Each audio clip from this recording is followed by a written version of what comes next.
Welcome back to the Automation Podcast. My name is Sean Tierney from the Automation Blog and School. And this week on the show, I meet up with Erik Bonds and Dana Voelker from Schneider Electric to learn all about their TeSys Island line of smart motor starters.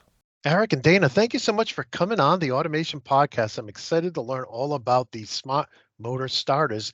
But before we jump into your presentation, let's just take a moment and introduce you to our audience. And Erik, since you're in control of the slides, let's start with you. Could you tell the audience a little bit about yourself?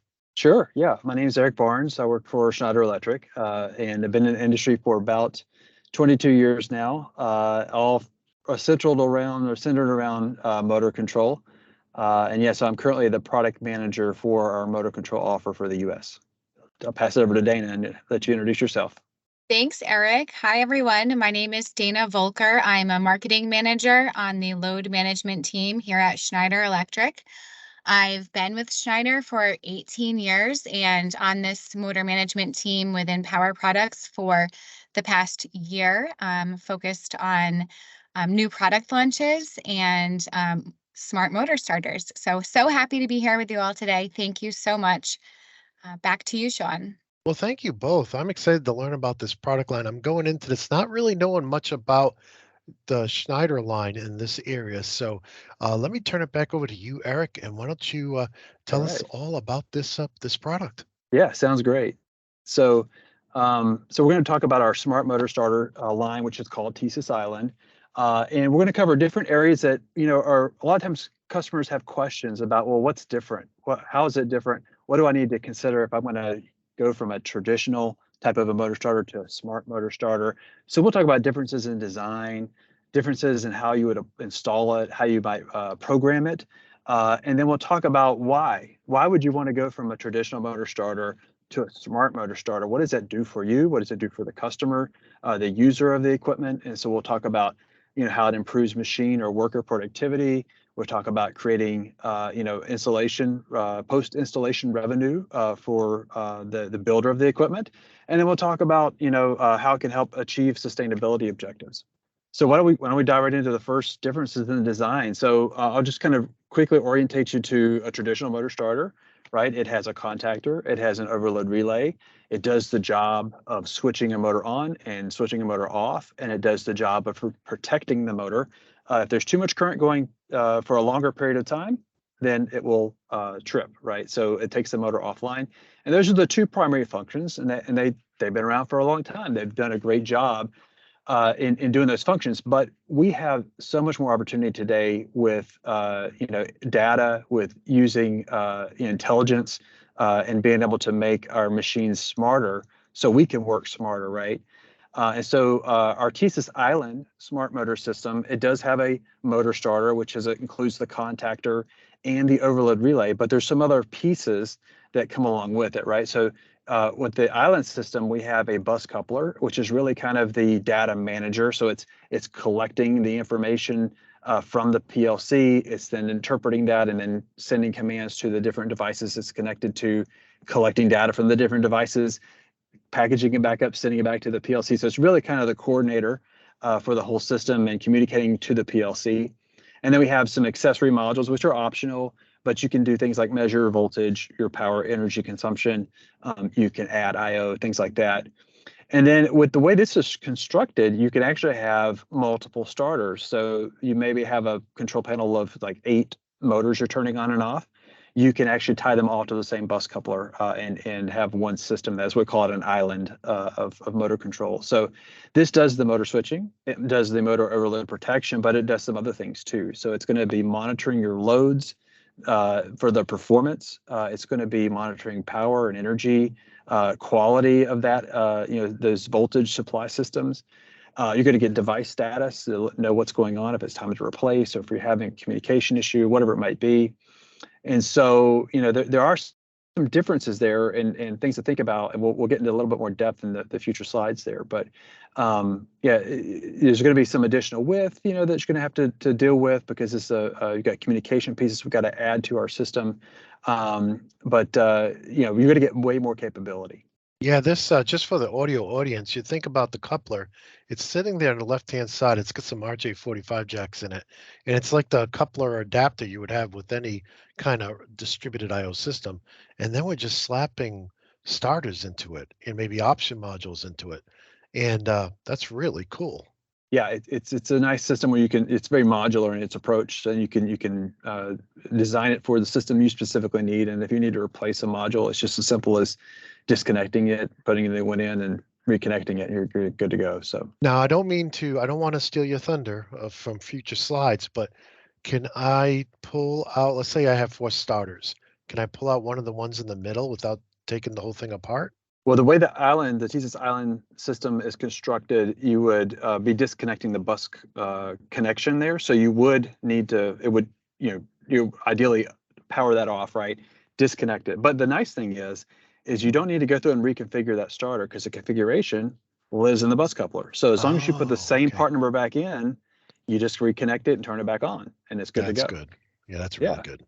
Another question for you, Eric. So can you, as your application or your business might grow, can you add to it? So like add starters and maybe take away starters as you change your Yeah, absolutely. So application? you can set up your configuration. If you need to modify the configuration on the bus coupler, you would just basically tell it, hey, I'm adding 2 starters and here's the sizes they are, and here's what they're doing, the jobs that they're doing. And then it'll start to pull that information. And so you can add or subtract, but you would need to modify the bus coupler's configuration to do that. All right, well, why don't we jump into the next idea concept. So if you're a design engineer, and you're going to go from traditional to smart motor starters, you may have a few things you got to consider from a layout perspective and from a wiring perspective here. So this is a simple kind of a breaker starter scheme. I've got here, imagine you got 3 starters all connected to a standard circuit breaker, and I'm going to move to a smart motor system. Well, the breakers in this case would stay the same, and the starters are about the same size, but we're going to add a bus coupler. So I'm adding about 2 inches of width. Not a big deal in most panels, very simple to do. So this is a very simple transition. You look at things also like your short circuit current ratings, make sure you're not, dropping that or raising, getting something that's not going to work for you. But in this case here, if you're moving from our traditional TeSys Deca line, this traditional motor starter line, it's good for 65 kA on the smaller sizes, 100 kA on the larger sizes. The island is 85K. So probably in most scenarios, 99% of the scenarios that are out there, that's more than sufficient. So those are things you want to look at, but there's really not a whole lot of difference from a layout perspective in this example. But let's say you're in the mindset hey, I don't really need a high SCCR solution, and I'm interested in saving on my panels, build time or saving space, and we can potentially do that using a group scheme. So similar as before, I'm showing on the screen here 3 starters on the left with 3 breakers ahead of them. Now I choose 1 breaker to protect all 3 starters on the smart motor starter side. So, that saves less materials, less wiring. I can use the jumper connectors, the feeder combs to spread power from one starter over to the other ones. So there's some advantages on the wiring savings as well. Now this is a low SCCR solution. So if you don't need a high SCCR solution, this could be an option for you to save. But you really kind of pick up a lot more functionality. Obviously, when you jump from traditional to standard, you just get these other benefits as well. And I'll give you one other quick example, and then we can kind of open up for some questions and discussions on this particular subtopic. But what about if I'm using a type F combination? That's, if you're familiar with our line, that would be like our GV2P manual motor starter with a contactor, like an LC1D TeSys Deca contactor. And that's a very popular design. It's only 2 pieces for the whole circuit. And so we see that a lot. So you moving over to Island in this scenario here, you can have the same basic structure. It's not going to be a type F anymore. So it's a little bit more complicated. You're going to go to more of a group motor arrangement, but the look and feel will be the same, right? So we're going to have the same 2 primary components: a GV type device, manual motor starter, with a TeSys Island motor starter. But you're not able to do some of the connectors. So there's some little nuances in here that this is good information on the screen for you to look at. But in most cases, you're going to be able to achieve a very similar SCCR, short circuit current rating level, You're going to have the same basic functionality from a switching, with a GV manual motor starter device, switching that on and off. But we may just need to transition it to a group motor. So there are some different pathways you can take, and some things to think about, right, as you're transitioning from a traditional motor starter going to a smart motor starter. From a design perspective, some things that you should look at, right? So yeah, it can be done. All right, and let's move on to the next section here. So let's talk about differences in installation. So now we actually were surprised by this. We actually had a customer who gave us this feedback. We weren't really thinking about the smart motor starter as a savings in wiring, but it actually is. So imagine a traditional setup, right? So I've got a PLC. Let's say it's operating. I'm showing a picture showing 5 different motor starters, and so that PLC, we need to have the PLC output, send the wire over and turn the contactor on, but I'm probably going to go through an interposing relay so I don't damage my PLC output. So I've got a wire running to the interposing relay. I've got an interposing relay wire running to the contactor coil to tell it to turn on, pull in. So I've got 2 sets of wires there. And then I need to know, is my contactor pulled in? So I may wire a PLC input to my contactor auxiliary contact to see if is it open or closed. And then I may wire over to my overload relay to see is it tripped or not, right? Because that's information I want to know in my PLC. So I've got potentially 4 sets of wires for every single motor starter, going back to my PLC, right? And so we actually had a customer who had a very big panels. They typically do like agricultural systems, and every job's a little bit different. So it can be 80 starters in the panel. It can be 40. It can be 20. It just varies from job to job. And we asked them, hey, now that you tried TeSys Island, what do you think? And well, he was initially interested because of the data, right? He wanted to make his machine smarter, but it's like, I love the fact that it saves me time. And he estimated about 40% of his build time is gone because all those wires go away. It's really just you install TeSys Island to a DIN rail, and then each island has an attached ribbon cable, and it connects to the adjacent port on the adjacent device, and you just click, click, click, and then run your communication cable back to your PLC, and there's your control wiring. It's very, very fast. And so this has proven to be a nice time saver, for customers. Yeah, I mean, it's just huge. Like anything you can put on the field bus on the Ethernet is just, you're saving wires and wires and wires. I'm looking at the picture on the right-hand side, and it looks like each of the motor starters, the intelligence from one to the other is made by a ribbon cable that jumps between one and the other. Is that correct? Right, exactly. So the ribbon cable all kind of connects to the adjacent device, which then connects back to the bus coupler. So the bus coupler is then communicating through that the ribbon cable to get the information from the starters that it's looking for, and it's also sending those commands that it's receiving from the PLC. So it's kind of coordinating all that back and forth of data. Okay, so there's like no slice IO in the back behind it. This is all the buses on the front. It looks like it's on the top. Very easy to see. Exactly, right. And that's what makes it easy if you need to replace one. If it's starter's worn out, time to replace it. You just disconnect your power wires, obviously, and then you disconnect the communication ribbon off the port, pull it out of the port, pop it off the DIN rail, put the new one in, reconnect it, turn it back on. So it saves a lot of time. Yeah, unlike an IO card, replacing an IO card, I don't see it would be difficult to try to replace one of these starters. I know you can't, but I'm just saying trying to replace a starter without taking the panel down. I don't. I'll let the electricians chime in on that, but I don't know if I would want to touch that with a 10-foot Yeah, we pole. would definitely obviously recommend do safe electrical work practices, but the key here is absolutely. What is the downtime, right? So to do a traditional starter to make a replacement, may take a little bit longer because all the wire connections, right? Yeah, absolutely. Versus this one, we could turn down and turn it off, and then our total downtime would be lower, right? Yeah, like Erik said, the feedback we're getting from system integrators and OEMs is that they really just love going from all of these wires to just one ribbon cable, click and go. It's saving them significant amounts of time on wiring and installation, and they're just standardizing on TeSys Island for that main reason, that it's saving them so much time to build these panels, because they can just use this one ribbon cable, click and go. So they're avoiding that whole wiring situation that can sometimes turn into a mess. I've seen some pictures. And so this kind of cleans it up, and also it's providing less points of failure. So some of the system integrators have said it's saving them between 25 to 40% time savings in that wiring and installation. And they're standardizing usually like for when they have a situation with 6 starters and above, they're just standardizing and moving to TeSys Island. So that one ribbon cable is proving to be a very strong benefit for our partners.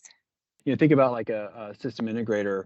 The time is money, right? So the more time they spend wiring a panel, they're paying somebody to do that. The more time that they're working on installation or they're working on a project, the less the more the later they can start on the next one, right? So this really is kind of a productivity gain, not only just to managing costs, but it really helps system integrators who have job to jobs very different, right? It's not very repeatable. It saves a lot of time in that arena, and you just move on to the next job, the next opportunity, and you send that invoice or you got the job complete to the customer, and it helps with the financials as well. Well, and I would love to hear what the audience thinks, but from my perspective, I like the fact that I don't have a separate Ethernet jack on every starter. That I don't have to daisy chain from one starter to another starter to another starter. I'm landing my connection here, my field bus right into the coupler, and I'm getting multiple starters. And it's one drop on the network versus having to go to every single one. So I like that. It makes the starter more like a rack of I/O. And of course, the next question I have coming up is, well, what's the limits? How many starters can I put on one of these couplers? Right. So it does depend on what your configuration is. So we go up to 40 horsepower. There's basically 2 frame sizes. So Mhm. we power the coils on the contactors through the ribbon cable, right? So you're not having to Oh, deal with okay. that wiring. So if you have all 40 horsepower starters, you're going to be limited to a certain number, maybe let's say like 8. But if you have, smaller sizes, you can do more, right? So we have a configurator online. So if you just do a search for Okay. TeSys Island or go to se.com, search TeSys Island, there's a product selector link on our product page. Just click on that and you can just build it and it'll tell you when you get there, but it can be up to 22 devices. And you can add the optional IO, that counts as the device. A voltage module counts as the device. So it'll help you configure it. But and if you need more, you would just create another island, start a new island, and it's just daisy chain them together. Okay, that makes sense. So, all right, that makes a lot of sense. So you mentioned the PLC. It's actually kind of a good lead into our next option here, or the difference, right? And that's how you interact with a PLC. So the point you made about not having to connect individual communication cables to every single starter, Mhm. that actually is another kind of benefit as well. And that is, from what I understand, that if you have a bunch of IP addresses, right, the more IP addresses you add, that sometimes means you have to upgrade to the next tier of PLC to be able to process that, right? So Yes, with yes. Island, it's one IP address per island, right? So you can have up to 22 devices with one IP address. So that could help you potentially save on your PLC complexity, right? And maybe PLC cost. But there's other PLC differences too. So think about like we use macros a lot. So if you have like an Excel program, you might create a macro just to quickly be able to do a specific function, repeatable over and over again. And when it comes to programming circuits for motor control, it's a very similar structure, right? A reversing starter looks very similar to another reversing starter, a non-reversing, to another non-reversing, and there's different is instead of basically repeating that process every single time for every single starter in the PLC, we've created what we call avatars. So avatars, Dana actually is a pretty good example here. Do you want to kind of give an example of what is Yes. an avatar? Yes, I'm gonna oversimplifying this. So, in my mind, when I think of the avatar, it's kind of like an app on your phone. So you're choosing an avatar, you're choosing one of these little apps to do something. So to do a specific command for you. So that's how I kind of think of them, just like little apps. Yeah, it's like you're basically saying this motor starter, here's its job, right? You're going to operate a pump, right? In the next motor starter, you're operating a safety circuit with a seal rating, you know, and it's a forward reverse situation, right? So you're basically identifying an identity, right? You're giving identity to each one of these starters, and so that does a couple of things for us. One, we bake that logic of how, the ladder logic of how that's supposed to operate in the bus coupler. So you configure the bus coupler saying starter number 1 is running a pump. Well, all that logic's in there, and so what that means on the PLC side is you're just basically giving run commands, function blocks, right? So you're saying, you know, run forward, run reverse. It simplifies on that end, and then it's easier to collect that data out on the PLC side. So that's one benefit of simplifying your PLC ladder logic. But then, you know, two, if we know it's a pump, well, there's certain types of protections that you would want on your pump, right? But let's say if it's a resistive load, well, then there's certain types of protections you want, some you don't want. So we also kind of automatically configure some of the kind of preset some of the settings. And if you want to go in and change it, you can, obviously. But it's just saving you that concept, or saving you that time by giving the ability to give a job or an identity to each starter using the avatars. It's kind of a neat concept. Could you, just for the folks who may be walking the dog or working on the car or driving to work and can't see the screen, could you go through those? I'm guessing at what those symbols are for the avatars, but looks like there's 6 of them. Could you go through those? Yeah, and this actually just 6 out of, we've probably got 40 total. But Oh, wow. so yeah, it's from very, very, let's say, kind of bland or basic. So you could just say this is a switch. It's even though it's the same motor start, same hardware. You could say your job is just a switch. You're not really protecting a motor. You're just turning on and off. You're opening and closing a circuit. We don't know what it is, right? And then you can go one level deeper. You can say, well, you are a forward reverse motor starter combo, right? So it's going to be set up in a reversing starter type tradition, with one being the forward, one being the reverse, but the logic's already baked in. And then you can go even one step further. You could say you're a conveyor of, you know, forward reverse situation. So you can then now we know, like, because you tell me it's a conveyor, I know exactly certain types of protections that you may want, right? So and there's different versions for like machine safety. We have, these are seal rated starters, so we can provide you baked in a seal rating on the starter, and you can tell it by the avatar what its job is, what it's doing, and what level you want. So there's different complexities and different levels, and you just choose the identity of what you want the starter to do. Yeah, and just for the audience who's listening, it looks like there's a pump one. It looks like there's a, yeah. Is that a heater? It looks like a heater. So There's the resistive load, right? Yeah. Resistive load. I'm sorry. Resistive load. There's conveyor one. There's you know, just a generic like forward non-reversing motor, reversing motor. You know, we have different ones for like speed control, like 2-speed controls. You know, there's different kinds. So there's about 40 different options. That's pretty amazing. Now, I want to point out something too here on the slide that I found interesting. We all know Schneider has a line of PLCs and PACs. We've had some of your experts on talking about both lines.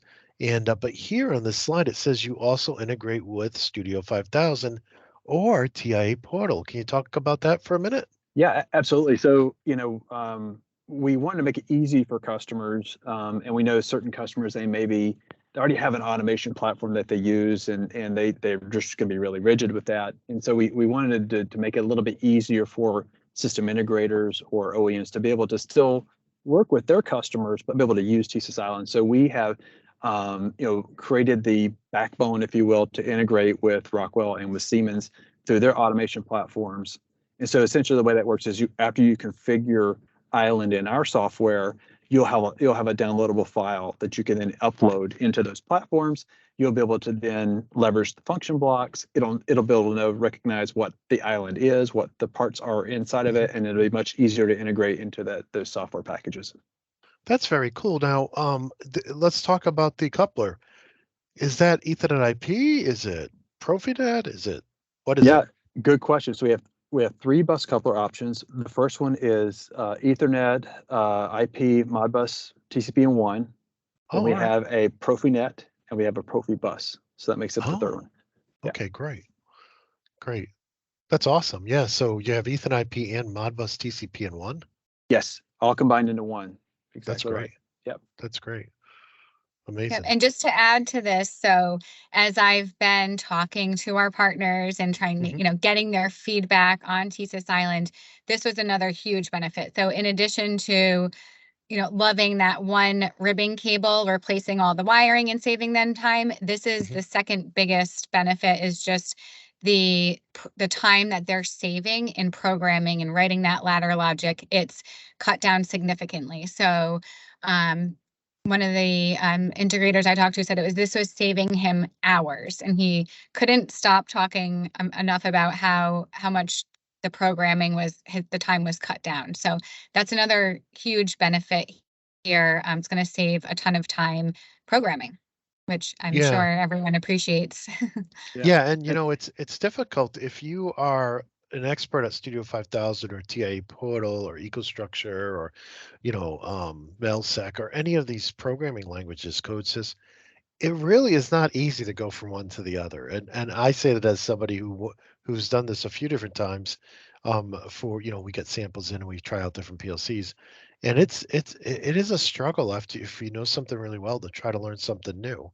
And so I can see people saying, look, a motor starter is a motor starter. We can use this motor starter system, the TeSys, and we can use this no matter what PLC if you're an OEM, no matter what PLC they ask for, we can just stay with the same starters. And I think that's a huge benefit, because trying to get that end user to change, having gone through the pain myself trying to learn all these different PLCs, I can see that would be an uphill battle. Yeah, definitely. So we want to make it very friendly for customers to be able to implement, right? Not to say, no, you got to use Schneider PLCs. We want the Schneider PLC for sure. We definitely welcome that, but we understand reality and some of the limitations out there. So we spent some time talking about the differences. Now let's talk about the why. So, the main reason, why would you want to move from a traditional to a motor starter? Well, we're hearing all the time that there's labor constraints, that we've got an aging workforce. We've got a lot of experts that know how to maintain equipment or operate equipment, and they're retiring. And so who's going to do that job, right? And we think about, we don't think about this solution here as really it could be that missing worker that we can't seem to hire, we can't get trained in time.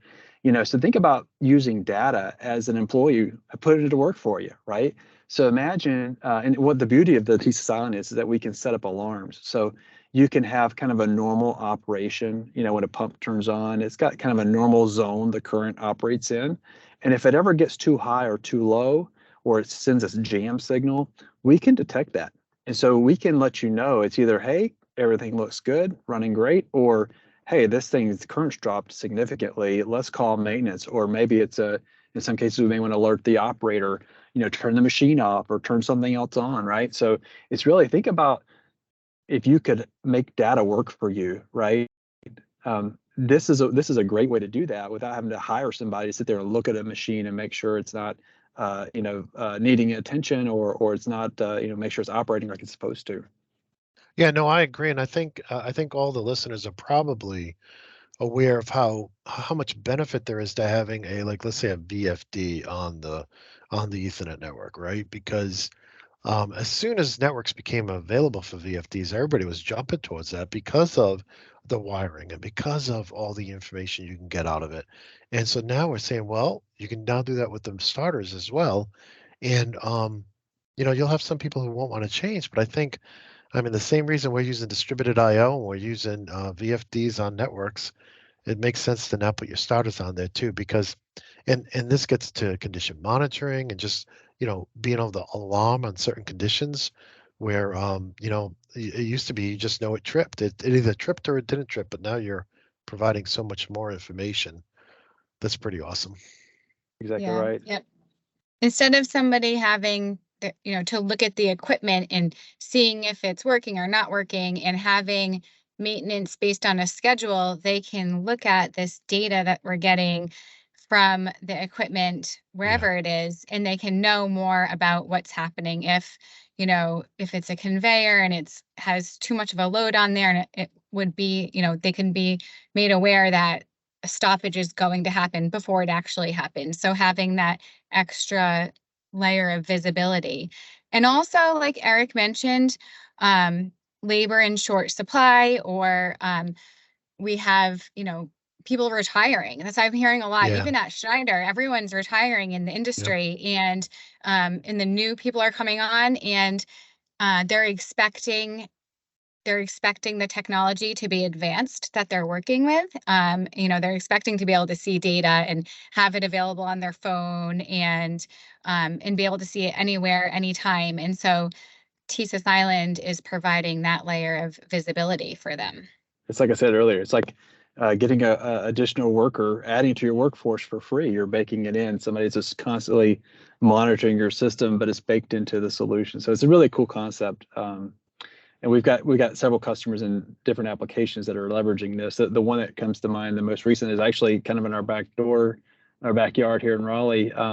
They make grounding rods, and the problem they have is that it pumps chemicals and things in it as they electroplate and different things along this big long run. And what happens is if the barrel runs dry, if the pump stops working, which does happen, they don't know about it until the very end when they got all this product that's now non-conforming, right? So, and it's a big process to remove all of it, clean all that stuff up. And so, this is a very simple concept here. We could say, look, pumps, I told it to turn on, I don't see any current. It's a very simple concept that it's almost like hiring somebody to stand there and look at the pump, right? But you can do it with your machine. It's a really cool concept, and the capabilities are really kind of endless on this. Yep. Another good example of an application is like in water, wastewater, right? So we have those remote pump and lift stations that, someone might have to routinely drive hours away to go physically check on it. Where now with TeSys Island, they, can see what's going on remotely. So it can save hours of time driving me one trip out to drive out there to that site to check on it, and then realize something's wrong, and then they might need to go get other equipment to fix it. Now you can kind of have that visibility, and make a trip prepared with whatever needs, whatever you might need if that's the case. So definitely Yeah, saving time as well there. absolutely. It's a huge productivity gain, right? And we got to figure out as a workforce, how do we work smarter, and how do we enable our workforce to work smarter, right? Given the right tools. The next thing we talk about is, imagine you're the system integrator. You've got this project, you built this panel, you've got to now install it, you got to commission it, and maybe you want to also quickly troubleshoot it. Well, with having a smart motor starter, you're going to get several additional pieces of help in this area, right? So one is we give you status LEDs. So let's say one of the starters, is sensing an alarm. You're going to be able to see that on the LED on the surface, that this is the starter and it's flashing, it's seeing an alarm. Maybe it hasn't tripped yet, but it's seeing an alarm. Or maybe there's a communication error and you know which one it is, you quickly swap it out. So the status LEDs help you from a local perspective. But also inside the bus coupler, we have built in what we call an operation and maintenance tool, the OMT. And so all you need to do is connect to the bus coupler. You could have your laptop there, connect to it, or it could be something that you could remote in and you could connect to the bus coupler. And then when you connect to the bus coupler webpage, you'll be able to see all kinds of information. You'll see the configuration, you'll see its status, you'll be able to see, the trip. Let's say there was a trip history, a tripping incident. You can look at the history and see why did it trip. You can see was there a voltage swell. All this data is available to you. And let's just say, for instance, you've installed it, it was working fine, but now it's kind of nuisance tripping, and you're the system integrator. You got to get this thing up and running. You could potentially remote in. You could look at the fault history, say, oh man, it looks like it's nuisance tripping. You talk to somebody there, like, yeah, it's running fine. There's not a problem. You say, well, it's set too sensitive. I see the problem now. So you actually, through the OMT, you can actually go to the setting, change that sensitivity on that particular alarm you're looking at, and save it right there. You don't have to physically be present, and it's done, right? You don't have to mess with the PLC programming.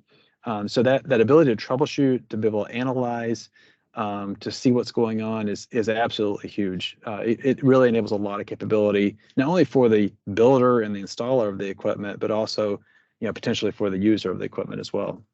And then let's look at another avenue here. So another why would you move from traditional to more of a smart motor starter system would be a post-installation revenue. So I mentioned earlier, with all the expertise that's retiring, right? They've worked hard a long time and now they're at retirement age.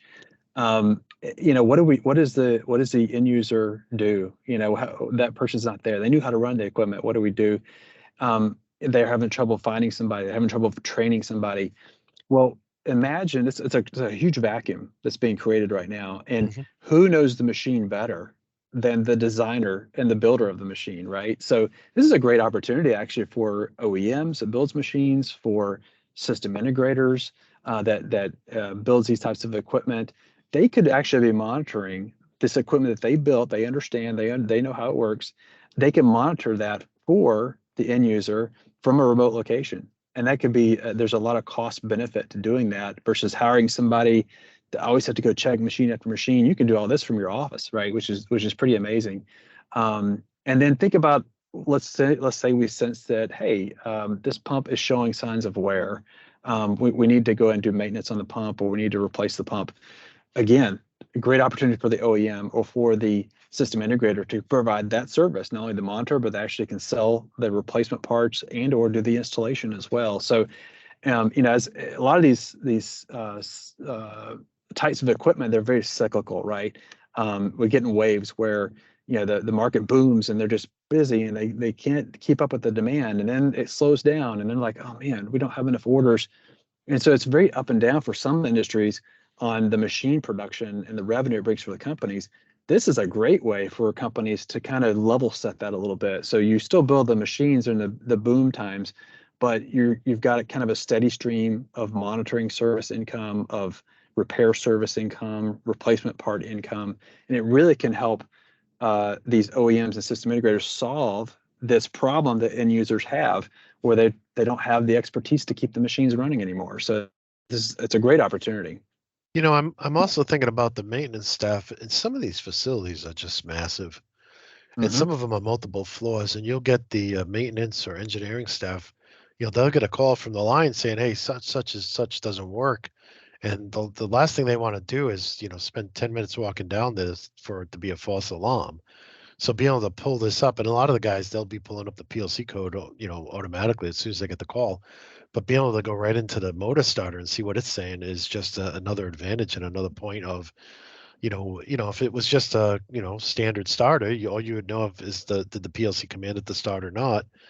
But here you'll get all the other information right from the starter, like you would with a VFD. You'd be able to know everything that's going on with it, and maybe save yourself a long trek down to when there's no problem at all. So I think, yes, great remote diagnostics, remote monitoring is awesome, but also just for the own staff, because a lot of people are shorthanded in the maintenance areas and the engineering areas.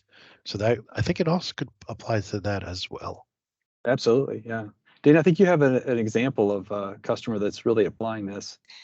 I was just thinking, it's a great way to strengthen the relationship between the partner, the OEM, the system integrator, and the customer. And I do have one actually that comes to mind, an OEM who they actually have so they started using TeSys Island, and they have a services arm to their business, and they have that there to provide that service for their customers and to strengthen their relationship and be seen as that trusted partner and advisor and support there for them. And another reason they were excited about TeSys Island. They initially started using TeSys Island actually last year when there was the IO shortage. And then they saw the benefits and the time savings with less wiring and the time it cut down on programming. So they decided to standardize on islands and panels with 6 or more starters.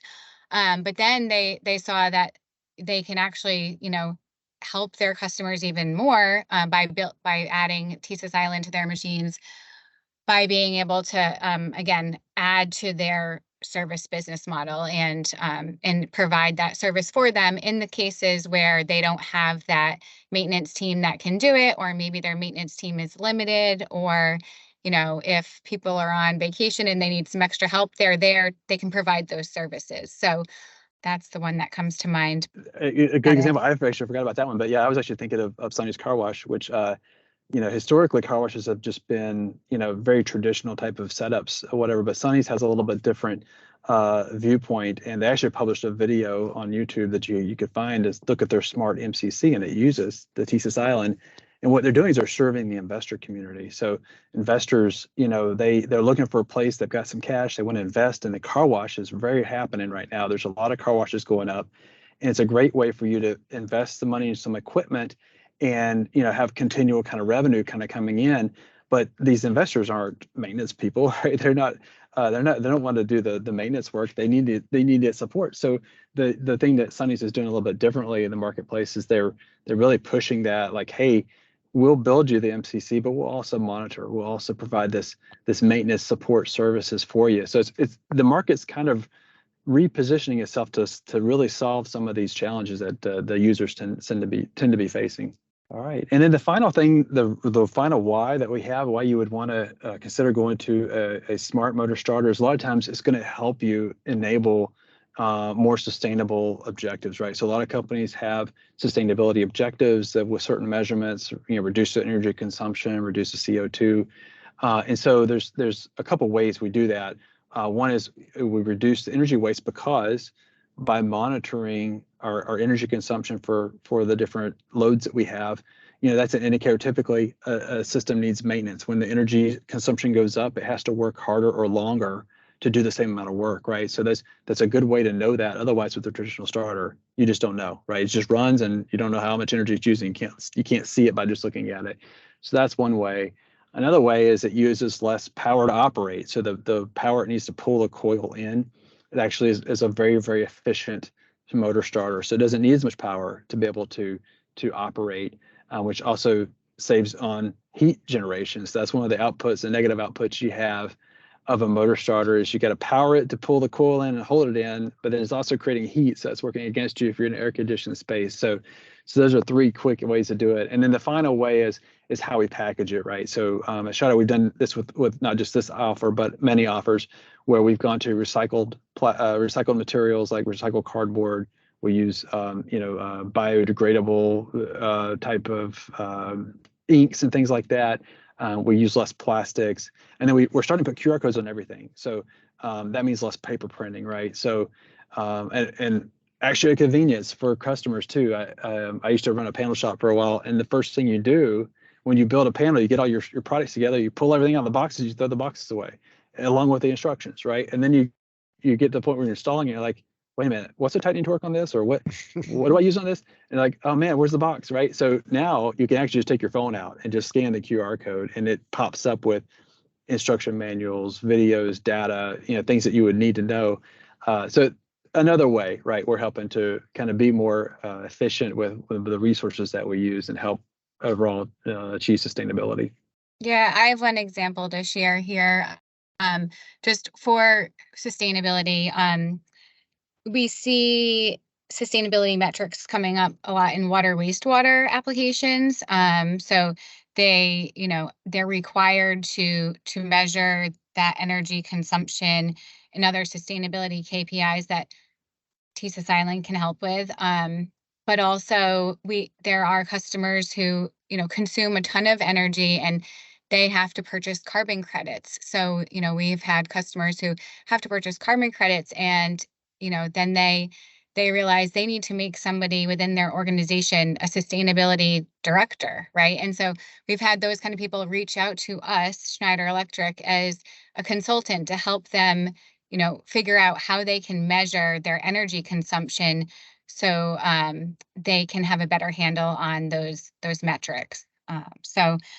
With sustainability and such a buzzword now, right? And it can mean so many different things, but with it becoming increasingly important and new government regulations, it's important to be able to have a handle on, how you can measure your energy and how much energy you're consuming, where and when, and identifying opportunities to be more efficient and to waste less and use less. Yeah, I mean, waste and pollution are two things I think we can all agree on are things we want to reduce. And you know what, whether you're getting your energy from a legacy fuel source or a current, from solar or wind, or maybe from a next gen source that hasn't even been discovered yet, you're still going to need to turn a motor, and you're still going to need a motor starter to do it.